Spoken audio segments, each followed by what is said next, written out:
Welcome to ZKast, everyone. I'm ZS Caravallo from ZK Research, and I'm joined today by Vijoy Pandey from Cisco Outshift. Vijay, you're SVP and GM of the group. Correctly, it's actually Outshift by Cisco, right? So, which is an interesting group within Cisco. It's an incubator and innovator. But before we get into quantum, which is on a lot of people's mind today, can you give a brief intro on yourself and how the Outshift group works within Cisco? Yeah, that's a great question, and thanks for having me again, Zeus. Always a pleasure to talk to you.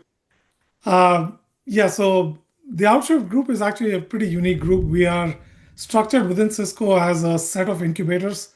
So we are looking at problem spaces that are further out or are a little bit adjacent to our core businesses. And when I say further out, it's actually could be tech risk or market risk, and we need to reduce risk for Cisco. That's the way we look at ourselves. And we think of ideas all the way from inception to product to traction. And as you go in that journey from left to right, from ideation to traction, that's when the BU involvement starts happening as well. So in the initial phases, yes, we work with the BU to start ideating, but it's towards the latter half of that cycle when we're actually trying to ship product and we're trying to scale it with the Cisco scale that it has. And when you're trying to fit it into the platform strategy that Jeetu talks about quite a bit, that's when the collaboration with the BU becomes really, really tight and important. So that's the group.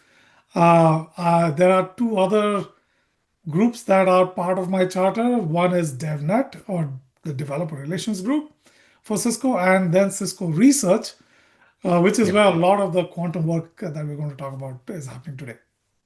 Yeah. Okay. Well, you mentioned the Q word. So let's talk about quantum. This is something that it's an interesting topic because the word's used a lot. I'm not sure half the people that use the word even understand what it is, right? And then there's a lot of questions about timing and use cases. And so before we get into the networking aspect of it and some of the things Cisco doing, just give your thoughts on how do you define quantum? How's it different than classical computing, and when we might start seeing some quantum things? Yeah, that's actually, so I can start with the basics and describe what a quantum computer is and how it's different. But the second half of your question around when can we start seeing things, there's almost like religion behind it. So let me start with what it is. So a quantum computer actually works on quantum bits or qubits, as opposed to classical computers that work on bits, which have a 0 or a 1 state. That's what we are all used to. We've been doing this for 70, 80 years. We've been building bigger and bigger computers and bigger systems and clouds, but they all work in bits. 0 or 1 is very deterministic. You know what you're getting. With quantum, you leverage the properties of quantum physics to then do computing. So a quantum physics property could be like the spin of an electron or the polarization vector of a photon. These things are probabilistic in nature, and so they could be 0 and 1 at the same time. So think Schrodinger's cat is dead and alive when it's inside the box.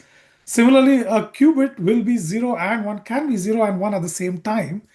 And because of this nature, they're very, very different. Quantum computers are very different. The algorithms and the systems that we'll have to make for quantum computing will have to be completely different from the ground up. But also the kinds of results and the problems that they tackle are also different, because the output that they will provide, or the outcomes that they will provide, will be probabilistic in nature because of this probabilistic nature of quantum physics.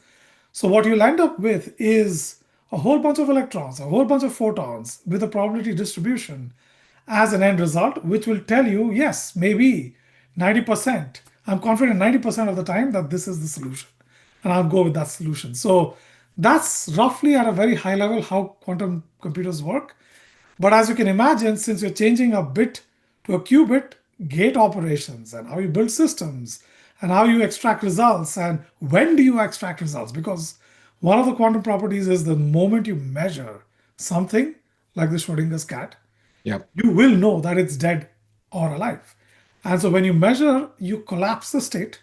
And so you need to figure out when to measure things, and you need to delay that to as late as possible in the game, Otherwise, you're back in the classical domain, and these things have ramifications to the network that we'll talk about later. But that's, as you can imagine, we have to build everything from scratch, all the way from gate operations to large systems and software for quantum computing. Yeah, I was actually a physics math major in college, and so I know those states could be 0 and 1, could be 0 0 1 1, or every possible combination in between, which obviously has a lot of power, but creates a lot of confusion. And you can't actually measure the state and the location. There's a bunch of issues that come up with that. Now, Cisco isn't trying to become a quantum computing vendor, right? You're dealing with the network aspect of quantum computing. And so explain what's different about the network that supports quantum computing versus the everyday network that we see supporting our businesses today. Yeah, no, that's a great question. I think one of the things that people have a hard time grasping, and it took me a while to even grasp the research that the team has been doing, which is actually groundbreaking, truly groundbreaking, is that the quantum network needs to be completely different from a classical network, because what it's doing is it's actually extending the entanglement state that exists within a quantum compute node across multiple nodes. So before I get to that, the one thing that I would state is, like, why did we even get into this space?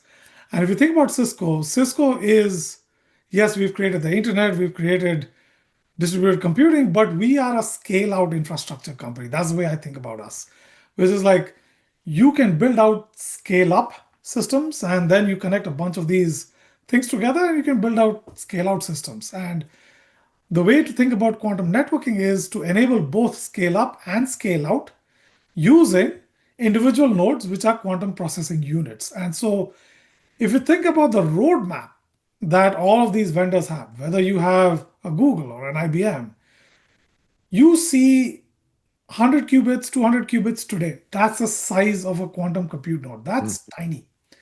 When you look out to 2030, roughly you're seeing 1,000, 2,000, few thousand qubits. For any pragmatic, practical application for quantum computing, you're looking at hundreds of thousands to a million qubits at scale, right? So if you look at that roadmap, then by the time you get to million, that's a long way off. And that goes into this whole question that you talked about earlier, where how long is this thing before we see practical applications? Well, you're seeing practical applications today, but you will see a lot more if you can connect some of these 200 qubits or 1,000 qubit systems by 2030 through a network and make a distributed quantum compute cluster, which is actually computing with 100,000 qubits or a million qubits. And that's where Cisco comes in. We want to build Mm. that network, which extends the entanglement state across all of these 1,000 quantum compute nodes into one domain without a traditional network going in and measuring it and collapsing all of that state. So keeping them in the quantum realm so that you can get true quantum computing across thousands of these compute nodes operating at 100,000 qubits, because that's the time you can run really scaled out quantum applications. That's what we want to enable, because that's our birthright. Yeah, I think it's interesting too to talk about scale up versus scale out, right? Like, um, I've heard of, um, I've talked to some businesses about quantum being used to solve classical computing problems or run classical computing faster. And I suppose you can do that with scale up. But if we're going to start doing things that we couldn't do before, and what I think of that is solving problems that can only be solved uniquely with quantum, we need to scale out. And actually, if you just look at the way the cloud grew or even data center computing, as long as we had scale up, we had very limited usage of what we could do. And it wasn't until we got to scale out that we actually were able to transform business operations, transform computing, and create applications in entirely different ways. Is that a good way to think about it?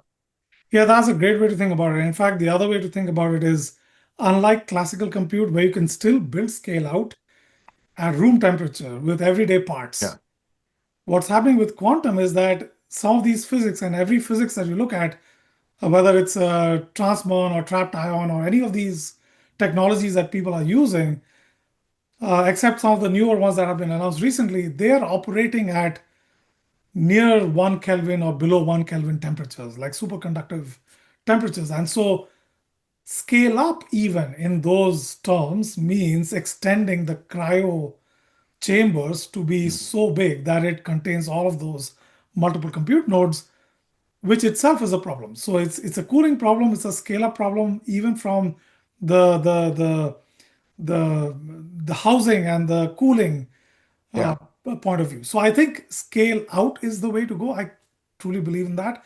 And the other thing that we're doing through our network is we are making sure that the complexity of the quantum computing physics does not impact the network. By that, what I mean is Cisco is not in the business of picking a winner in the quantum computing space.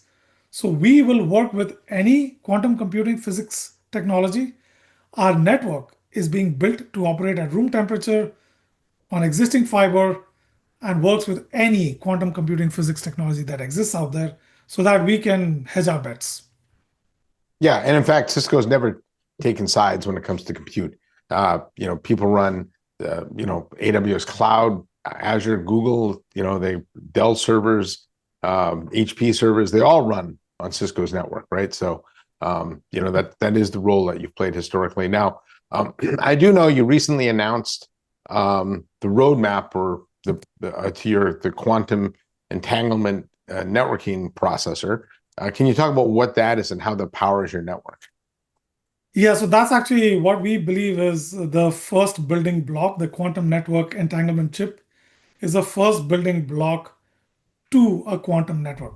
Now, just like a classical network needs optics and fiber and switches and NIC cards and a whole bunch of hardware, as well as then on top of that, software elements around compilers and distributed controllers and SDN controllers and so on. We're just at the starting line. So what we released is a first building block, and what that does is actually pretty straightforward. It generates photon pairs that are entangled at 200 million pairs per second within the chip. So it's really high rate photon pair generation that are entangled in nature. They are entangled 99% of the time, so they're really high fidelity because this is a nature process, right? So it's a natural process. You will get photons that are generated which may not be entangled.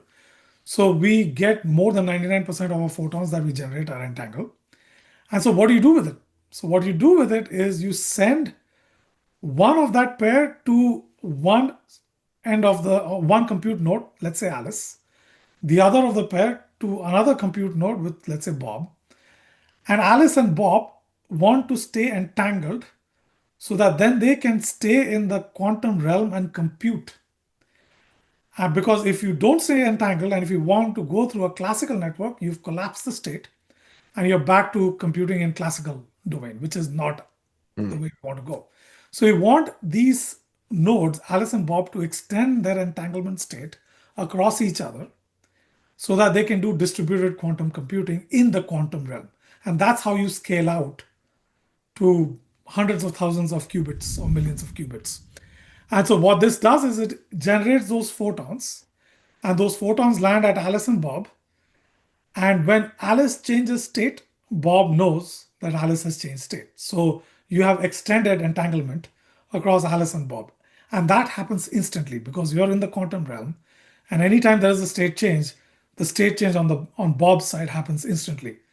And you do not need the physical infrastructure to do that. So that is what the chip does. And because it's operating at room temperature, because it's doing 200 million pairs a second, it also operates at telco frequencies. So Hmm. we can deploy it in current infrastructure. So you can leverage current fiber, you can deploy it in data centers today. You don't need fancy cooling, you need none of that. It actually will leverage everything that exists today, which makes it awesome for quantum computing, but it also makes it awesome for a whole slew of use cases for quantum networking in the classical domain that we are actually pretty excited about as well. Yeah. And can you give me some examples of what that might be and how close you are to having that chip actually be part of network infrastructure that people can buy? So right now what we have is a prototype. So I just Yeah. wanted to stress that fact that it's a research prototype. but we have it in the lab. We are actually working with it. We are building protocols, we are building software, compilers, everything around it. There are a few more elements. Like I said, you just don't need this entanglement source. You will need the equivalent of a NIC. You need some sort of a switch. So we're building all of those components, but this is the first step. And the way I think about a roadmap is the moment we have a whole bunch of use cases that leverage this chip, then we need to scale this out. And at that point, it becomes part of our Cisco product roadmap. Right Mhm. now, we're working with a lot of design partners to on some of those use cases. And once they start becoming a little bit more real, then we'll make it part of a scale out roadmap. That's interesting. So in theory, you could have the networking part of it solved before the compute problem, actually. That I'm actually 1000% convinced that the quantum network will be here and now faster, way faster at scale than scale out or scale up even quantum Hmm. computing that is operating at 100,000 qubits or million qubits. I mean, a lot of that has to do with some of the innovations that we brought up that we just talked about because it makes it pragmatic to use in real world scenarios, but also the driver behind the quantum network coming in from classical domain. And I think that is a big monetary driver that is here and now. And I think that'll ask us to speed up some of these roadmaps. Yeah. And then do you have customers actually asking you about this now? And what types of, where are you seeing the interest coming from? Yeah, so a lot of the interest is actually coming from two camps, I would say. So one is the quantum compute node providers because they're looking to scale out their solutions. And this is the notion that we label quantum for the quantum world, quantum networking for the quantum world. And that's how do we build larger and larger quantum compute clusters or distributed quantum computing. So that's one class of design partners and interest. The other one is what we call quantum networking for the classical world. And this is all of the folks that are looking at use cases such as decision coordination or use cases like such as time synchronization or eavesdropper proof security or secure position verification. These are classes of problems that leverage quantum properties, but they still help out the classical domain today. So you don't have to wait for a distributed quantum compute to happen to leverage the quantum network. You can leverage the quantum network today to solve some here and now use cases. All right. Now, just last question. The Cisco recently announced its well, a couple more actually, but second last question. Recently announced the Quantum Lab in Santa Monica. Can you talk about that facility? How are you using it and what you're hoping to achieve from it? So we just announced that I think a couple of weeks ago.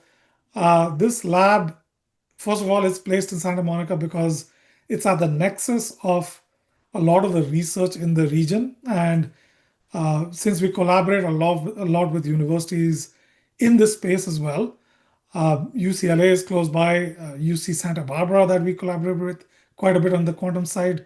In fact, this chip that I just talked about was done in collaboration with UC Santa Barbara Oh, and Caltech, of course. So all the three places where there's a lot of quantum work happening is actually we are at the nexus of all of those three things. What the lab does is actually a working lab. It actually is a place where we are experimenting, prototyping, building the next chip, but also building the software that needs to sit above it.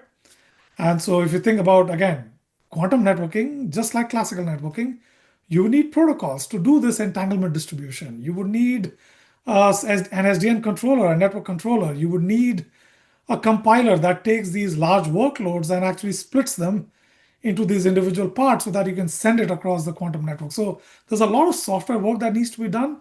In fact, we're also doing a lot of work on the quantum security side.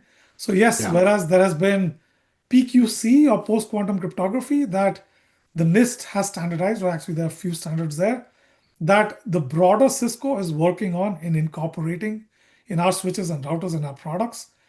But if you take that a step further, and if you want to say, I want to be provably quantum safe, the only way you can do that is by leveraging quantum properties. That's what we call eavesdropper proof security. Yeah. And a lot of that is based on QRNG or quantum random number generation. QKD, and then figuring out whether somebody is eavesdropping because they will collapse the state. So there's a lot of work in security that needs to happen that is also happening in this lab. So this lab is looking at hardware as well as software prototypes to build out the entire networking and security stack. Yeah, it's interesting the security implications of even steal now, decrypt later, things like that. That seems to be more on the top of people's minds than even use cases are. So I think everyone's aware that it's coming. It's going to change security, although we're unsure of how to approach that. So if I'm watching this video, Vijoy, and I'm an IT pro, an IT leader, business leader, what should I be doing? Should I be preparing for quantum now? Any advice you can give to that audience? That's a great question. I think on the security side, I would say there is a saying in security that defense in depth, and you should always have this defense in depth. And yes, you can do regular TLS, you can do PQC, you can layer on things like eavesdropper proof security, which is where quantum comes in. So you should be preparing and you should be vigilant about the kinds of attacks that can happen, even with PQC, like the store now, harvest later kinds of attacks, because quantum computers will happen at scale. Whether your X is 5 years, 3 years, or it's 15 years, they will happen at scale. And the migration to quantum safe security is actually a decades long and very error prone problem. So you need to start preparing right now. The second thing I would say is, like I said, there are use cases in the classical domain today. Like decision coordination is something that we're working with a whole bunch of design partners around. Secure verification of position. All of these use cases, all enterprises have a use for. And so what I would suggest is go to outshift.com/quantum. You can read up a lot more about these use cases. We are putting out a whole bunch of 101 kind of material out there. Get familiar with it because this will also drive significant differentiation for you as a business compared to the other businesses that you might be competing against. So get prepared because this is a long journey. You need to start now. Yeah. There's a lot of information on outshift.com. I've looked at it myself. So Vijay, if I think about this, quantum's coming. We're not sure when. Some challenges to overcome, but when it does, the network will be ready. That is true. The network will be ready. In fact, the network will be ready way before scale up quantum computing will come, and it'll solve problems for you in the classical domain today. That I can guarantee you. Yeah, the cooling aspect's interesting too, because when you see the pictures of the big quantum computers, most of that's cooling, right? The actual compute part of it's really small inside there. It's just it Right. looks really big because of all the cooling aspect of it. So, all right, anything else you want to add? No, I think Yeah. we are reinventing everything from the ground up for quantum computing, the network side as well as the algorithms. So if you are an IT professional, if you're a technologist, get into it right now because the step function change here is bigger and broader than anything we have ever seen. And customers and vendors and operators who are jumping in today will have a pretty good chance of jumping over that chasm and getting onto quantum. But if you are not, it'll be too late. This is not like AI, even AI, where we had a chat GPT moment and you could, in theory, it's all software, it's all GPUs and CPUs. You could jump in and catch up in the quantum space. That chat GPT moment will happen, but it'll be near impossible to catch up if you don't start now because you're starting from the ground up. Do you have a prediction on when that ChatGPT moment might happen for quantum? All I can say is that the way this field has been advancing, it used to be years before a breakthrough. Then it was months and quarters. Now it seems like every few weeks there is a step function change in what can be done. So I think it's just you're approaching the event horizon, is the way I would put it. Yeah. No, I agree with you there. I think there's so much focus and emphasis on here. And I think from societal perspective, solving a lot of the life science problems and healthcare issues and unsolvable problems is driving a lot of this. And there's a lot of global interest from a government level. And, we haven't really seen that in the area of tech in a long time. So that's been positive as well. So anyways, Vijoy, I appreciate your time. So on behalf of Vijoy Pandey from Outshift by Cisco, ZS Caravallo from ZK Research, and thanks for watching. Hit the subscribe button, and I'll see you next time on my next episode of ZKast. Thanks for joining.